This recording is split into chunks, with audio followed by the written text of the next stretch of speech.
Another day, another bazaar. Ayan, masyado tayong maaga pa ngayon. At maaga gising, maaga simula, maaga tagumpay. Ganda dito, may parang tournament ngayon dito. No? Mahilig ko sa pickleball, no? Nandito pala tayo sa One Ayala.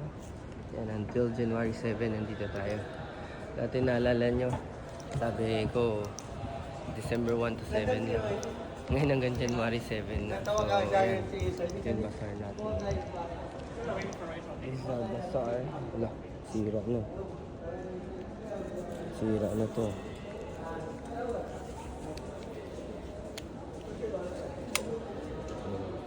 Another day, another bazaar. Ayan, no? Close pa yung mga close pa yung mga ibang shops natin. Ito yung parang pickleball.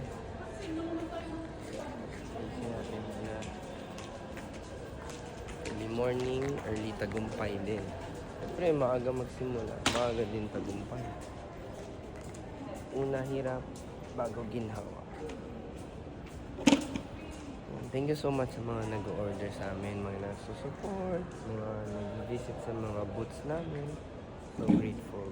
Very grateful po kami lahat. Okay? Very, very grateful. Kasi natin. Sa mga ready na po kayo sa mga resellers na, pero boxes po. Saka may minimum boxes pag reseller mo. And then, pag franchisee naman yan. Ready na rin po kami. May system na po kami, kaya smooth na ang magiging operation natin.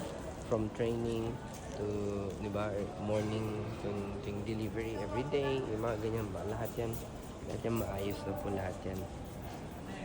Pulido na sila lahat. Ang turo kasi sa amin is, gusto mo ng magandang business, kaya may system ka. Pag sinabi system, dati, ang unang pumapasok sa isip ko, parang computer system, di ba? Pero hindi nyo ibig sabihin. Ang itagalog mo, di ba? May sistema ka. Ibig sabihin, may sinusundan kang guidelines or may sinusundan kang procedure. Yan ano. Ako kasi sa computer background, syempre unang pumasok sa isip ko, system, ibig sabihin program. Meaning parang POS system or mga kung ano-ano pang program. Pero hindi nyo ibig sabihin sistema, procedure, guidelines, diba? Alright, mag-ayos lang muna tayo. Ito muna tayo ngayon.